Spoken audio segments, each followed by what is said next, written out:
Welcome to A Better HR Business, the podcast that looks at how HR consultants and HR tech firms grow their businesses and how they help their employers to get the best out of their people. Remember, for show notes and downloads, go to www.getmorehrclients.com/podcast. That's getmorehrclients.com/podcast. Okay, let's get started. Hello, welcome to the show. Thanks for joining me. And I'm really looking forward to today's conversation with Vicknesh Ramachandran. Vicknesh is based in London, Ontario, Canada, and he is the CEO and co-founder of Labelly, which is a very cool HR software platform that streamlines your candidate certification management and speeds up the placement of your candidates by automating your recruitment workflows and a lot more. But before we get into all of that, thank you very much for joining me today. Thank you, Ben. Much appreciated. Yeah, great to have you. So Labelly looks really, really cool. Why did you create it and for whom?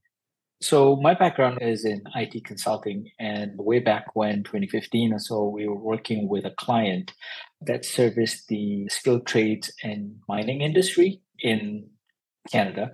Those of you who are in this industry would probably know that skilled trades and labor, very certification intense, requires a lot of training and whatnot. And so they came to us with a problem statement. They said, hey, we serve the different mines. We provide, stopgap labor for them. So if there was an accident or if they needed extra guys to take a shift, they would call these guys up. And they had to literally flip through phone books trying to find people. And then when they found someone who would take the job, the next thing they had to do is rattle off a list of 30 different certifications to ask them, do you have it? Are you up to date? Do you have proof of that? And they basically said, can you help us? And I said, I'm sure we can do something to this process. And so we helped them kind of automate that process, save them hours of work. Things that used to take them days or weeks would cut down to hours. So, they benefited from it. And that's where the idea got placed in me, basically. Yeah. I love it. Yeah. So for people listening to this, think back to COVID times when when it was simmering down a little bit. And I don't know about your location, but for me, if we went to a restaurant or whatever and they had the spaced out tables and stuff, you had to show proof that you've been vaccinated and all this stuff. But that's one person or a table of people. But think about a mine site where they've got health and safety regulation, 30 different things like protective headgear training and ropes training and all the different stuff, drug and alcohol stuff. And that's, again, just one person, but 30 different certifications. And you're trying to fill a shift and fill a large mine site every day. I mean, that's a huge amount of work. And you've just created a software solution. I love that there was an actual problem there that you worked towards. Yeah. Thanks, Ben. That's very accurate. And the thing was that, they don't even let you on the mine site if you don't even have the training. So you have to have it. And so if you're trying to hire someone, it's like important that you know that they are up to date so that they can get through the gate when they show up for work the next day. Yeah. And again, for people listening who maybe be not from the mining industry, because I'm from Australia where mining is pretty big, training would often be in a different city. So they'd be in the head office, which would be in a capital city, and then the mine would be a flight away, hours drive away. So you couldn't just send one to site, hope that they got the right license, and then maybe they might get turned back at the gate. We're talking about flights, accommodation, all kinds of stuff. So that's a huge thing you've created. That was one client problem. I guess that put the idea in your head, but you still had to build something, right? Yes, that's right. So then in the midst of the pandemic, October of 2020, we decided, okay, we've got something here. I think this is a problem that other industries that require certifications and documentation like oil and gas or manufacturing, construction, they might benefit from it. And so then we decided, okay, let's re-architect the system so that it can serve all these other industries as well. And that's how we came up with Labelly and made the platform.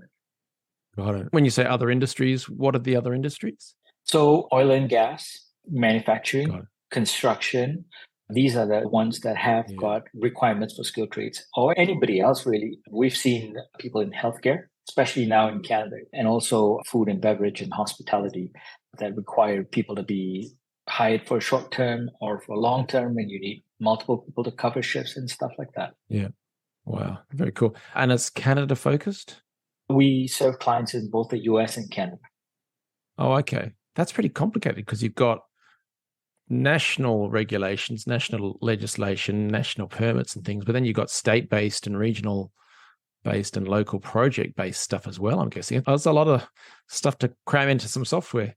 Well, we've made it pretty easy and generic to use. So each tenant, as we call them, the employer or an agency, they manage what they want to track.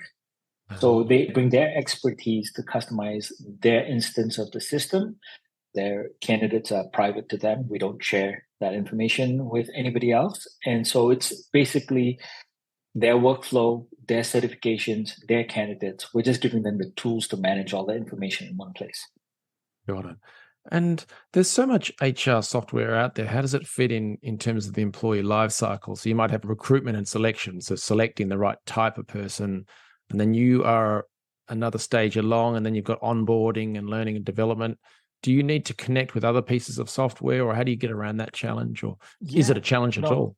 That's a great question. So we specialize in helping the recruitment side of things. So when you have a lot of candidates coming through and you need to process them, get them ready for a job that you have, or if you're an agency, if your clients are requesting jobs from you, you probably have to send a bunch of profiles over to get approval before they get hired.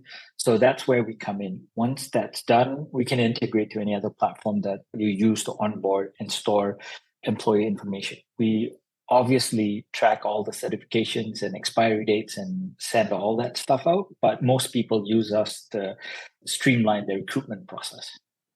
And I'm curious, you built this working pretty closely with one client because they had an issue. So I think that's fantastic. We run a process here called the HR Business Accelerator.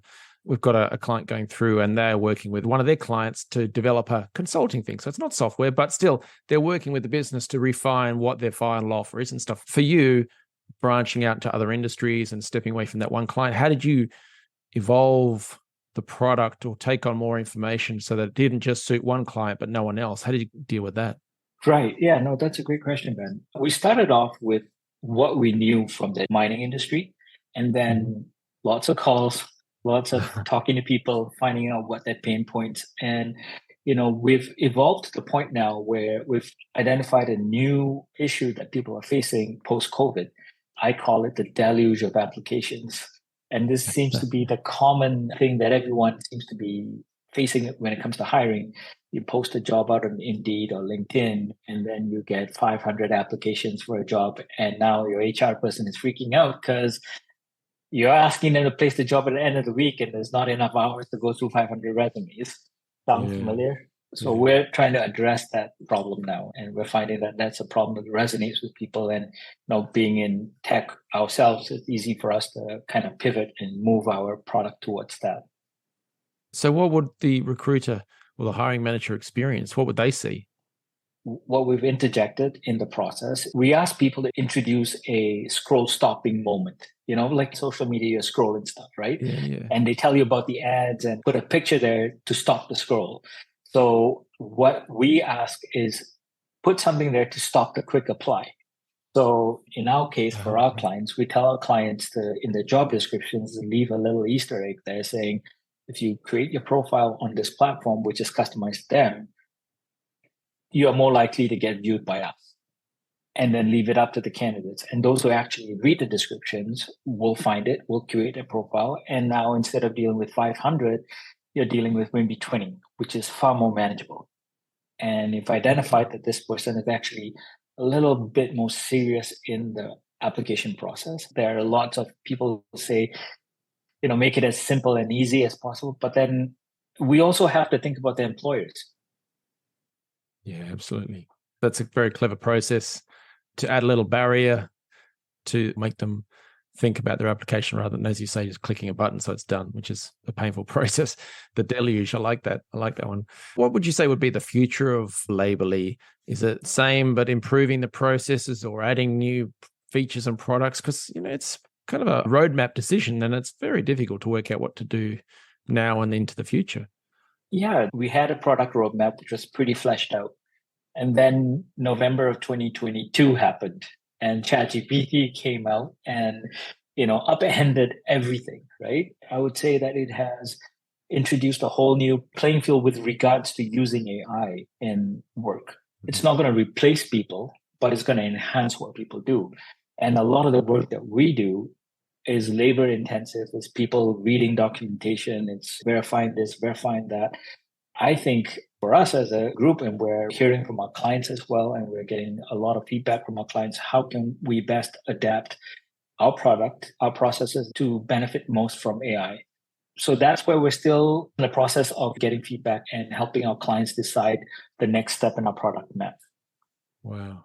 It's funny, you even named the date, November 22, ChatGPT comes out and it changes the game. Yeah, there's a lot of companies thinking about what the next step is and how they can go with the flow in that regard. On the business growth side of things, what did you do to get the word out in the early days? And then what are you doing now that's in terms of marketing and business development?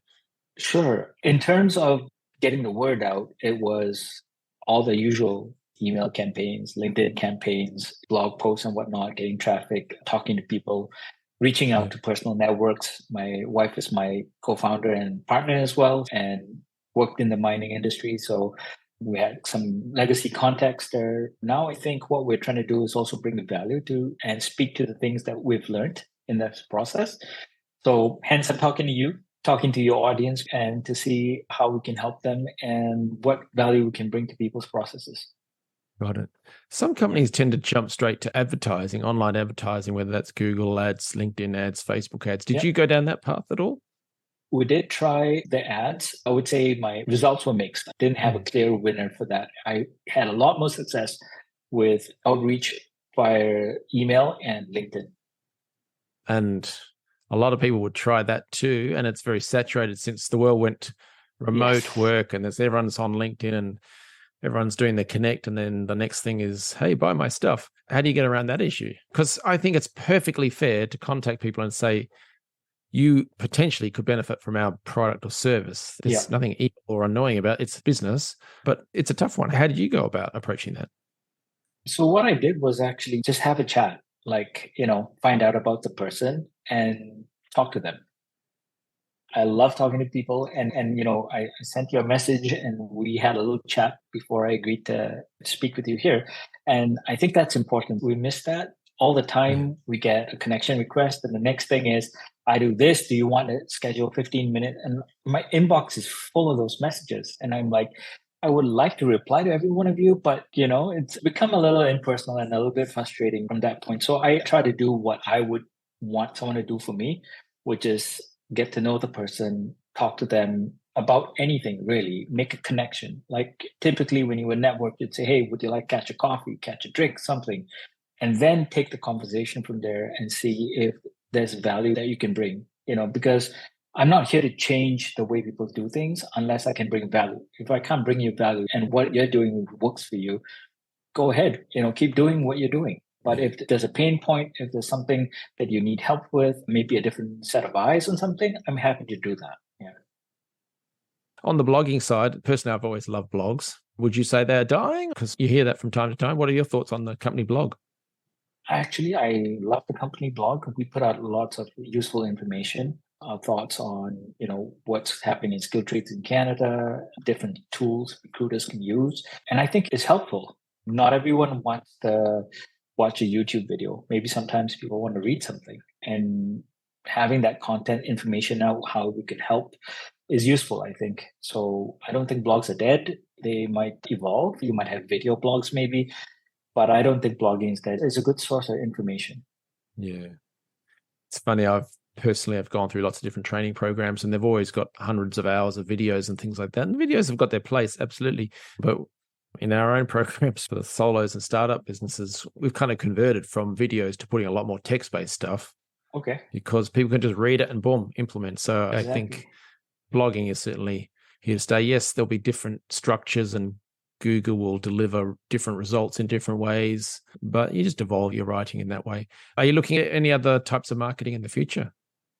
Referral programs, for sure. That's something to consider. Oh, yeah. I like to work with people. So the more people that want to connect and the more people that want to work together, I think we can all help each other in one way or another, right? Because if you're someone who services recruiters or you're a company that provides tech solutions and you have a client that needs HR systems, we could have a chat. So I'm happy to work out referral agreements with other partners. Yeah, I think I'll probably do a standalone podcast episode on that very topic because we've had a number of different software companies, platforms, and other companies on this show, not necessarily competing with you. I think you're very unique, so don't worry. But I think it's a great idea. So if you're listening to this and you're wondering, what do they mean by a referral program? It just means, for instance, if you're a consultant and you're doing diversity and inclusion stuff, while you're in there working with a company and you notice that while you're in there, that their onboarding team or the recruitment team are struggling with all these certifications, things like that.